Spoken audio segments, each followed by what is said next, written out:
Hey y'all, Apollo Dez here. Just want to introduce you the new Zing Zang ready to drink cocktails in a can. Yes, you heard that right.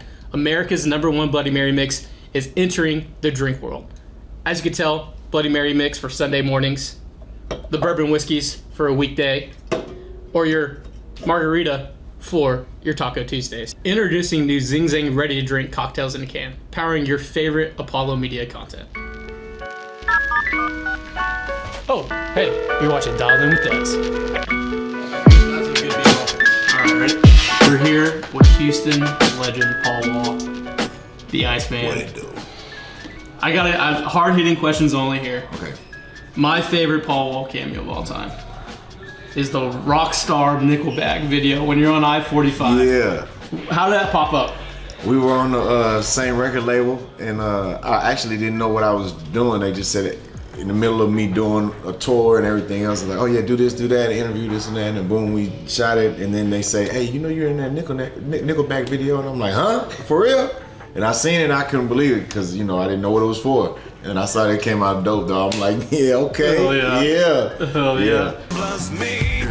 So a man that can pivot on the fly. Serious question. You can't say Houston without thinking Paul Wall and Swisher House and all the legends that have came through. What does that mean to you? It means the world, because to me, those are the people I always looked up to, that were icons to me, were the people that came from where I was at, the people that inspired me, like Lil Kiki, or all the ones that came before me.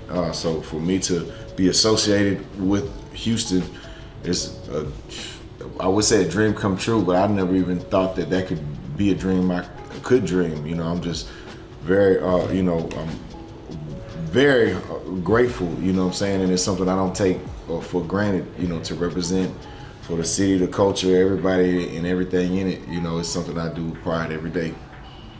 Hey man, I mean the three things that I think Houston, right? Rap, food, and sports. Being boys, we can probably get the guy behind the scenes, right?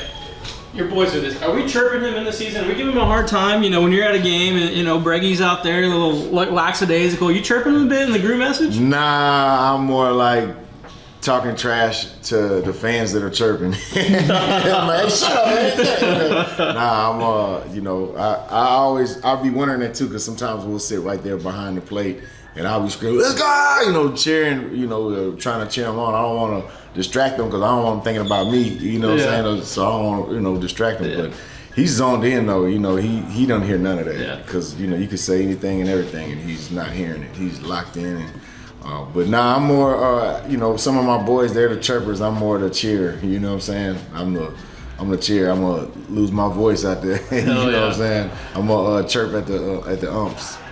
You know what I'm saying? Yeah, they can't figure it out. Yeah. I'll say that. I'll speak for Briggs. I seen we got one that retired. Yeah, we got one more. We got one more to go to. Nah, I ain't gonna call nobody out. Yeah. Shit. I think it's really unique. Obviously, the rise of your music. We talked about and you'll see it on camera, but you went from the grinding out cassette sales to CD sales and now streaming. And that's kind of been with your music going with that background of music, really. Yeah. What was that like for you? Because it almost seems like you have to, one, you're grinding, but two, you have to pivot on the fly when all these new things are popping up. Well, it really shows the importance and value of building your own brand and building your own fan base that will support your brand, so that whatever you do, they'll support and be a part of. And that comes with some organizational skills. Also comes with a lot of hard work of always being consistent and delivering something that they want to consume. And you not only got to be consistent in terms of the quality, but in terms of how often you do it. Because if I stop putting out music, they're gonna go to somebody else. So if I keep my fan base or my core fan base, satisfied, and I'm locked in with putting out my music, yearly throughout the year, and they're consuming it throughout the year, then whatever we drop, however we pivot, they're gonna move along with us. But being that I came into the game right at the end of the cassette era and beginning of the CD era, I saw others who didn't want to pivot to the CDs and they just basically refused to. And I saw others who went straight for the CDs and was like, no tapes. And it was definitely the future. And the people who invested in the future, they got there a little quicker, it seems like. And then when streaming and everything came around, or even just the invention of the internet, you know, in terms of being mainstream, you know, that was something new.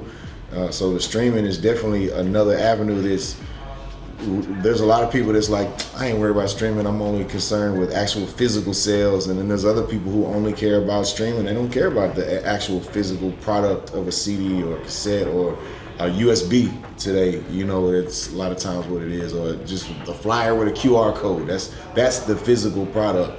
But there are also people who collect CDs and tapes or vinyl. So, you know, me, an artist, I put it all out, you know, because some people want to collect it and buy it all. And for me, I've put a lot of focus in the people that are my fan base, not the mass consumption of the world. So whatever I do, my strategy is always for them. It's not for the world to consume. So even, you know, the less is more kind of in what we do in terms of, you know, it being something that's exclusive. So if we got CDs or vinyl or cassettes or t-shirts or hats, there's not a million of them out there. It's only a limited number. And you one of the ones that really rock with me, then you rocking the hat, the shirt, or whatever. That mean more to me than everybody just, you know, kind of liking you a little bit, you know. No, that's great. I think, and we'll wrap it up with this one. What's your favorite spot to eat in the city? Like, the spot, no matter what you're doing, the world's on fire, you're going to be sitting down in this restaurant.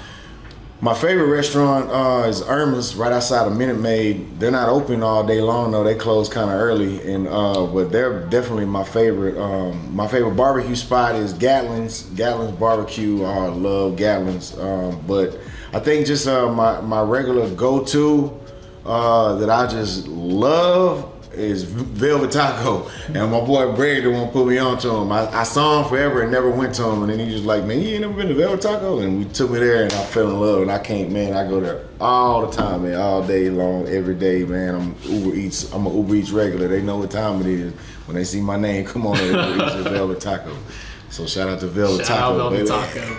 No, that'll wrap it up. Thanks, Paul. Thanks for coming out. That's episode 1.